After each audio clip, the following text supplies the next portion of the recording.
Hello दोस्तों, मैं स्वागत करता हूं आप सभी का अपने इस यूट्यूब चैनल पर। आपको हमारे चैनल पर डिफरेंट रियल हॉरर स्टोरीज़ सुनने को मिलेगी। तो चलिए चलते हैं आज की कहानी की तरफ। लेकिन उससे पहले वीडियो को लाइक और शेयर और चैनल को सब्सक्राइब कर दीजिए। ये बात तब की है जब मैं कॉलेज में था। हमारे उस कॉलेज में कुछ ऐसे हॉस्टल रूम थे जो हमेशा खाली रहते थे और उन पे ताला लगा हुआ रहता था। कॉलेज के फर्स्ट फ्लोर के कमरों की खिड़कियों पर काले पर्दे लगे हुए रहते थे। जब मैं कॉलेज के सेकंड ईयर में गया तो कॉलेज के मैनेजिंग डिपार्टमेंट में शामिल हो गया। वो सबसे अच्छी और आसान जॉब थी जिसमें कुछ ऐसी सुविधाएं थी जो आम बच्चों के पास नहीं थी। और सबसे अच्छी सुविधा थी कॉलेज की सब जगह की चाबियां होना। तो हम उन चाबियों से हर जगह जाते, पर ज़्यादातर जगह बोरिंग होती थी। मैंने अपने सबसे अच्छे दोस्त के साथ उन पुराने हॉस्टल रूम्स में जाकर मस्ती करने का प्लान बनाया। जब वीकेंड्स पर हमारी क्लासेस नहीं होती थी तब मैं और मेरे दोस्त उन रूम्स में जाकर मस्ती करते और पार्टी करते थे। हम हमेशा ए विंग वाले रूम्स में ही जाते थे। एक कमरा पीछे वाली एंट्रेंस की तरफ भी था जहां हम नहीं जाते थे। कुछ कमरों की बात करें तो उनकी खिड़कियां कुछ मेन दरवाज़ों की साइड में थी, जैसे किसी ऑफिस की होती हैं। हम जिस कमरे में पार्टी करते थे वो कमरा काफ़ी बड़ा था। कभी कभी उस कमरे की खिड़की पर भाप दिखाई देती थी, जैसे किसी के मुंह से भाप निकल रही हो। और हमेशा ऐसा लगता था जैसे कोई बाहर से हमें उस खिड़की से देख रहा हो।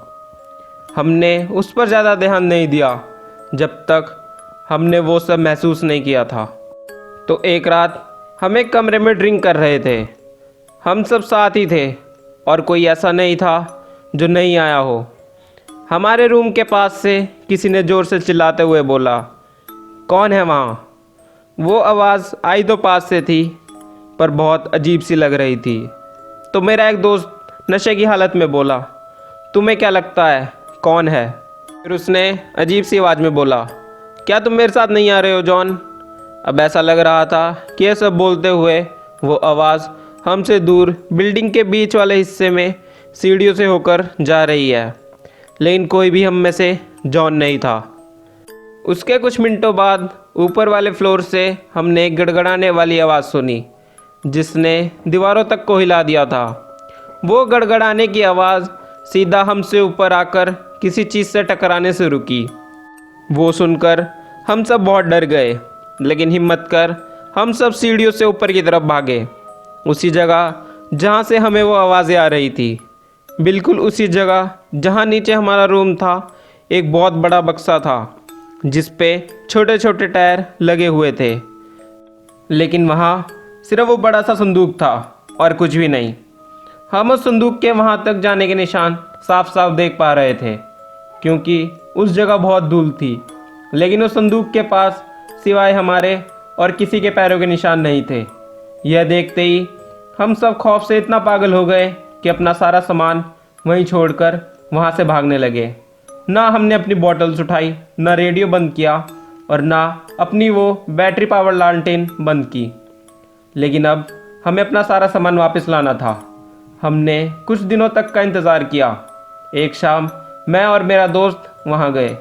पहले हमने खिड़की से झाँका कि हमारा सामान वहाँ है या नहीं। मेरा वो दोस्त अंदर झाँक रहा था और मैं पीछे ही खड़ा था। उसने कहा कि उसने दरवाजे पर किसी को देखा। मुझे लगा शायद वो नाटक कर रहा है, उस रात की तरह, मुझे डराने के लिए।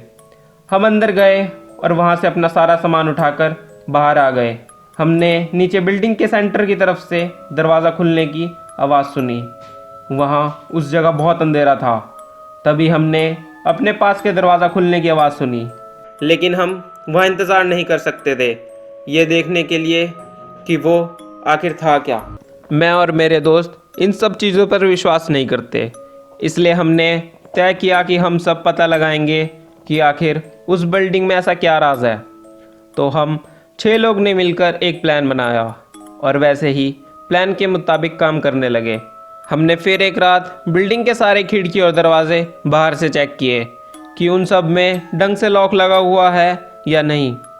फिर हम उसके अंदर घुसे और अपने 2 दोस्तों को बाहर खड़ा कर दिया, यह निगरानी रखने के लिए कि वहाँ से ना कोई अंदर आए और ना ही कोई बाहर जा सके। फिर हम सब एक कमरे से होकर दूसरे कमरे में जाने लगे। ऐसे ही कमरों से निकलते हुए हम ये देख रहे थे कि हमारे अलावा वहाँ कोई और तो नहीं। हम में से एक ने बोला हेलो, लेकिन कोई जवाब नहीं आया। निकलते निकलते हम उस कमरे के पास पहुँच गए जहाँ हम पार्टी कर रहे थे। वहाँ पहुँचते ही डर हम सब के चेहरे पर साफ साफ दिखाई दे रहा था। फिर हम सब ऊपर वाले फ्लोर की तरफ जाने लगे जहाँ हमने वो बड़ा सा संदूक देखा था इसलिए क्योंकि वो संदूक अब अपनी पहले वाली जगह पर आ गया था। अब भी उसके वो छोटे टायर के निशान वहाँ साफ साफ देखे जा सकते थे, पर वहाँ अब भी किसी के पैरों के निशान नहीं थे। डर और टेंशन हम सब में फिर से चढ़ गई। हम सब फिर से वही बोले हेलो, लेकिन अब भी कोई जवाब नहीं आया। हम आगे बढ़े ही थे कि हम में से एक ने ज़ोर से चिल्लाकर बोला कि हमारे पास आओ, मैं तुम्हारा दोस्त हूँ जॉनी। इतना बोलना ही था कि एक ज़ोर से धमाके की आवाज़ आई। फिर एक दबी हुई आवाज़ में हमारे वो 2 दोस्त चिल्लाते हुए बोले कि ये क्या था। तभी अचानक से वही धम की आवाज़ हमारे पीछे से उसी फ्लोर से आने लगी। ये ज़ोर ज़ोर से दरवाजे पटकने की आवाज़ें हमें उन्हीं हॉस्टल रूम की तरफ से आ रही थी। यह सब सुनते ही हम वहाँ से अपनी पूरी जान लगाकर भागने लगे। जैसे जैसे हम हॉलवे से होकर भाग रहे थे, हमें साफ साफ दरवाज़ों के ज़ोर से खुलने और बंद होने की आवाज़ें आ रही थी, जैसे कोई चीज़ तेज़ी और बहुत गुस्से में हमारे पास आ रही हो। हम सब तब तक भागते रहे जब तक हम अपने कॉलेज से थोड़ा दूर नहीं निकल गए और ये चेक किया कि सब सही सलामत वहाँ से बच के आए या नहीं। उस घटना के बाद हम उस जगह दोबारा कभी पार्टी करने नहीं गए और हमने दूसरी साफ़ और सुरक्षित जगह ढूंढी पार्टी करने के लिए। की बात करें तो कॉलेज की उस बिल्डिंग को तोड़ दिया गया है और उसको नई तरह से बना दिया है। तो आइए सुनते हैं आज की अगली कहानी। तो ये कहानी है अक्टूबर 2004 की, जब मैं कॉलेज के 3rd ईयर की स्टूडेंट थी। मैं और मेरे दोस्त कॉलेज में थे। उस दिन लेट नाइट हैलोवीन पार्टी के बाद हम सब ने डिसाइड किया कि क्यों ना कुछ थ्रिलिंग किया जाए। हम में से एक दोस्त ने सजेस्ट किया कि क्यों ना ओइजा बोर्ड ट्राई किया जाए। ये आइडिया भले ही अच्छा नहीं था, पर थ्रिलिंग ज़रूर था। हम टोटल 5 थे, जिसमें से 2 लड़के और 3 लड़कियां थी। ऐसा माना जाता था कि हमारा कॉलेज हॉन्टेड है, लेकिन हमने कभी भी ऐसा कुछ महसूस नहीं किया था। हमने कभी भी ओइजा बोर्ड नहीं देखा था। ये हमारा पहला एक्सपीरियंस था, इसलिए हम बहुत ज़्यादा एक्साइटेड भी थे। हम कॉलेज के एक ऐसे हिस्से में बैठे हुए थे जहाँ लोग ज़्यादा नहीं जाते थे। वो सिर्फ वहाँ तभी जाते थे जब उन्हें रेस्टरूम यूज़ करना होता या फिर स्टोर से कोई सामान लाना हो। हम सारे उस खुली जगह के बीच में बैठ गए और वहाँ आसपास बहुत अंधेरा था और वहाँ सिर्फ एक ही बल्ब की रोशनी आ रही थी जो कि कुछ हिस्से में फैल रही थी। मेरे दोस्त जो ओइजा बोर्ड लाया था, उसने उस बोर्ड को हमारे बीच में रख दिया और जहाँ तक मुझे याद है उस काली रात में एक हल्की सी रोशनी निकल रही थी जो कि उस बोर्ड से आ रही थी, जिसने हमें हल्का सा डरा दिया था। लेकिन वो हल्की रोशनी उस अंधेरी रात में भी हमें उस बोर्ड पर जो भी लिखा था उसे देखने में मदद कर रही थी। हम में से किसी को भी नहीं पता था कि इसका इस्तेमाल कैसे करते हैं, लेकिन जैसा हमने मूवीज़ में देखा था हमने बिल्कुल वैसा ही किया। हम सब ने अपनी एक उंगली उसके ऊपर वाले हिस्से पर रखी। हम सब एक दूसरे की तरफ ही देख रहे थे। तभी हम में से एक ने बोला, इसके आगे क्या कोई यहाँ है? मैंने धीमी आवाज़ में बोला। एक दूसरी लड़की ने बोला, अगर कोई यहाँ है तो प्लीज़ हमसे बात करे। हम में से किसी को भी आइडिया नहीं था कि हम क्या कर रहे थे। उसके बाद मेरे एक फ्रेंड ने जल्दी से प्लेनचेट को हल्का सा हिलाया और मेरी एक दोस्त डर के मारे ज़ोर से चिल्लाई और उसे देखकर हम सब ज़ोर से हंसने लगे और फिर सोचा कि यह सब कितना बकवास है। तभी हमने सोचा क्यों ना एक आखिरी बार ट्राई किया जाए। हमने दोबारा अपनी अपनी उंगली उसके ऊपर रखी और पूछा, अगर यहाँ कोई है तो हम उससे बात करना चाहते हैं, लेकिन कहीं से कोई आवाज़ नहीं आई। हम ये सब कुछ रोकने का ही सोच रहे थे कि तभी हवा एकदम से तेज़ होने लगी और वो रात और काली लगने लग गई थी। हम सबको ये सब सिर्फ एक इत्तेफाक लग रहा था। मैं तब तक बहुत एक्साइटेड हो गई थी और मैंने पूछा, क्या यहाँ कोई है? मानो जैसे कोई हॉरर मूवी का सीन चल रहा हो। सूखी पत्तियाँ हमारे चारों तरफ उड़ रही थी। हमारे साथ तभी एक लड़की की आत्मा उसके ज़रिए से जुड़ गई। क्या तुम यहाँ मरे थे? क्या तुम वॉर के दौरान यहाँ मरे थे?